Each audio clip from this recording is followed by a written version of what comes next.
Howdy all, and welcome to my channel, Off Your Rocker. Today I'm going through and giving you a bit of a rundown on the Vevor gem faceting machine.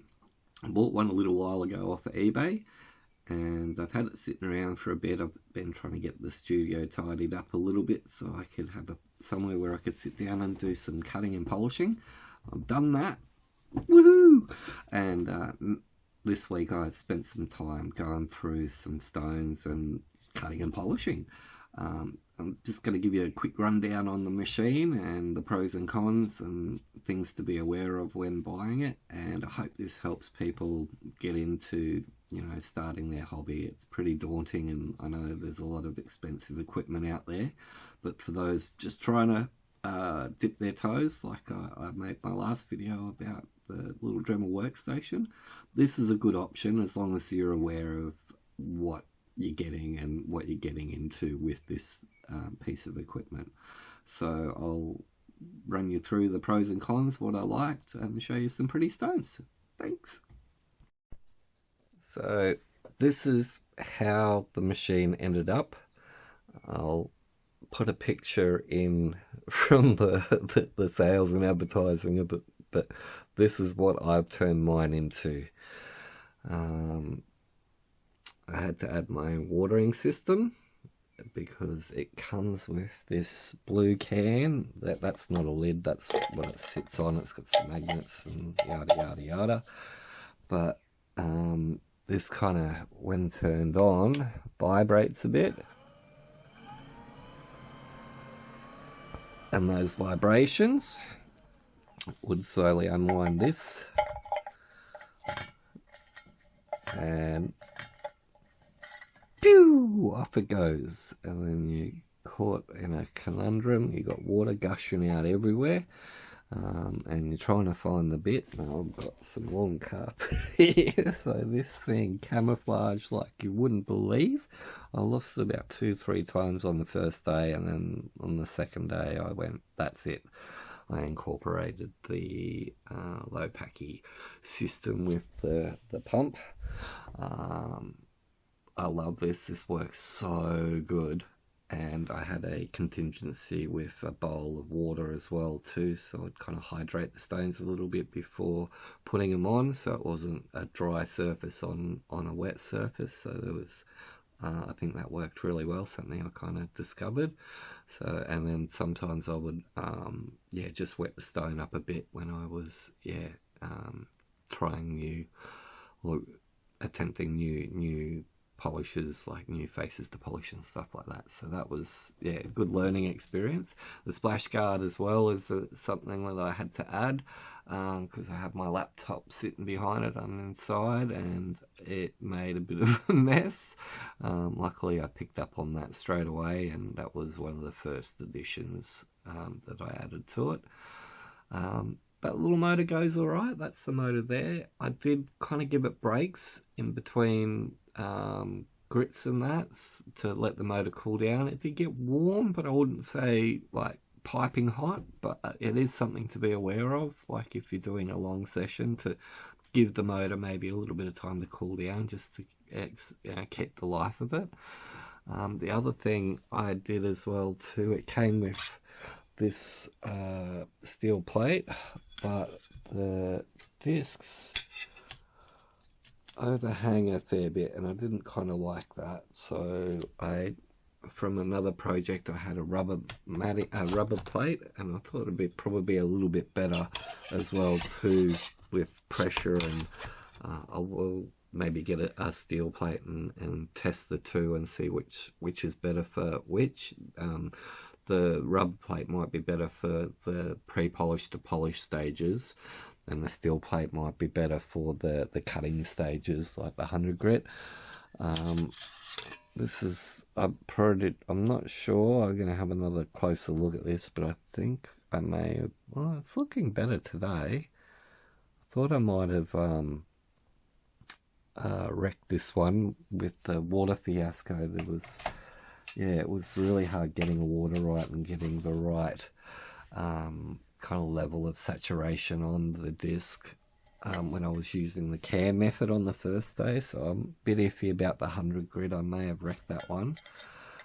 But once I rectified that issue and added the watering system, the discs seemed to be behaving a lot better, and there was like less noise as well too. It was a lot more zen in effect, which is what I wanted.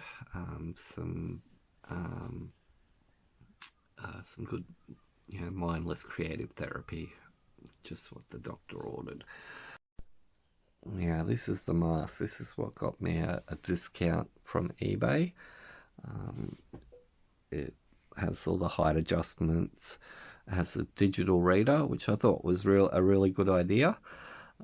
But it is a little bit useless without something on this side. And you can see there's some holes missing. And basically there's a protractor that goes here so that you can lock your angles in, which is really important for gem faceting. It's probably one of the most important aspects, like, is to be able to lock in all the height angles, and then you've got your dial here for the different steps. So, but yeah, it was basically useless without this. You'd be freehand cutting, which for a beginner is that's pretty daunting, and you wouldn't want to practice on any expensive material in that stage of learning.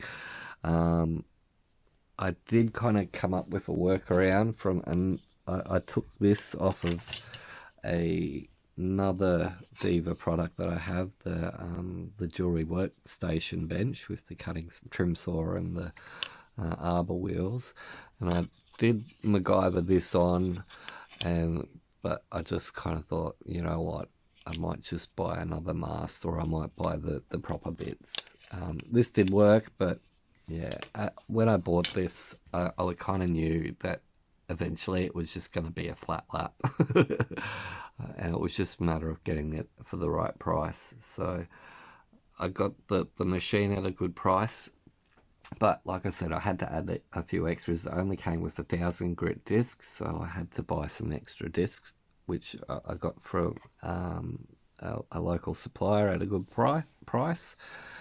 And I'll probably have to get some more discs as well. Like I've got all the way up to 3,000 grit, 3,000, 1,200, 1,000,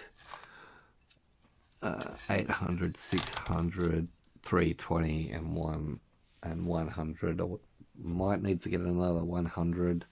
Might get a 200 as a starting point and see how that goes. The 320 wasn't too bad for cutting. It was a lot less noisy, that's for sure. So they were the kind of things that I went through and discovered with it. Was needed a different watering system, backsplash. I really like the light. The light is really awesome. It's really good for not only your work area, but for checking your work afterwards, and that's a really good plus on it. The speed control is pretty good. Like you can get some good revelations. I'm not sure what revelations are at what increment, but yeah, I felt quite comfortable at the higher revelations, and that's not too noisy as well too, which is another factor. I wanted the Zen experience of cutting and polishing. So that was that, and here's a bit of a look at some of the stones I worked on this week with it. A whole different array. There's some little agate nodules, a piece of chevron amethyst, some quartz, some more agate, some random mystery kind of jaspers that I had to play with. Random mystery greenstone, I think might be some sort of quartzite, green quartzite or green quartz. A really interesting chunk of carnelian and agate there. A few jaspers that kind of on the border of agatization, so they might be jasper agates. I ran a mystery stone that was in one of my other videos that I polished up. It looks a bit like a turtle. Some banded chert that's quite amazing and got quite a lot of lines, almost again on the point of agatization. Crazy blue-green jasper chert, God knows what, but that's got some amazing colour in it. These little nodules are quite fascinating. I got quite carried away with some photography sessions on just these two pieces in the middle alone. That one with the kind of brown spot, when you zoom right in, it's like an iris on an eye. It's like micro needle kind of explosions out of the center point there. And that one's got a love heart kind of yellow crystal pocket in the middle, which looks quite spectacular. That stone I've been holding on to, the red one, the carnelian there, for quite some time, and that was a big step in braving to cut and polish it. I still might do some carving on some of these stones. This was an amazing find at Deception Bay when I was down there. Was looking beach combing everywhere, and then on the way up to the car park, just on a little hill, this little green woober stood out, and it's like blue-green chalcedony or something. It's quite crazy, like to look at. And this is definitely some jasper, agatized jasper. You can see on one on the left there, there's like a mad flame fortification inside of it. There's like all these crazy fortifications and galaxy patterns, and this was found locally here in the Mary Basin on the Fraser Coast. I'm absolutely in love with that one. It's got some pitting and holes in it, but I might do something with that with some carving. Again, some of these are going to be taken to a next level with some carving, hopefully. Some more kind of crazy jaspery sort of stuff. Like this one's like milk quartz jasper, and yeah, rhyolite kind of crazy combo.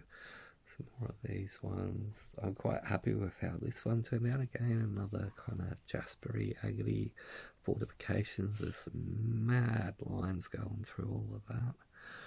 And this one kind of took the shiniest polish out of all of it. I think it's very similar. It's from the same stone as that one, but it's just different angles and different shards. But this one really came up smooth and really nice. There's a few of them that came up really nice. I only took them to 3000 and 3000 grit, and then hit them with some red rouge. I was a bit disappointed after the 3000, and I'm watching a video today, someone who has got like a mirror polish at 3000. I don't know, I call that's some mastery there. But anyways, that's just a bit of a look. I've got some close-ups and some artsy kind of photography I did yesterday, so I might chuck some of that in. But that's basically the rundown with this. Things of note: you need to work out a backboard or backsplash system for it if you're doing it anywhere inside. That was just a flexi cutting board that came with a kitchen pack that I had laying around, so I just got some scissors and trimmed that up. But anything kind of plasticky or waterproofy would be okay. Again, might want to invest in some more discs. That might make a good bookend. And a bit of extra water was the other thing too. So that's basically it.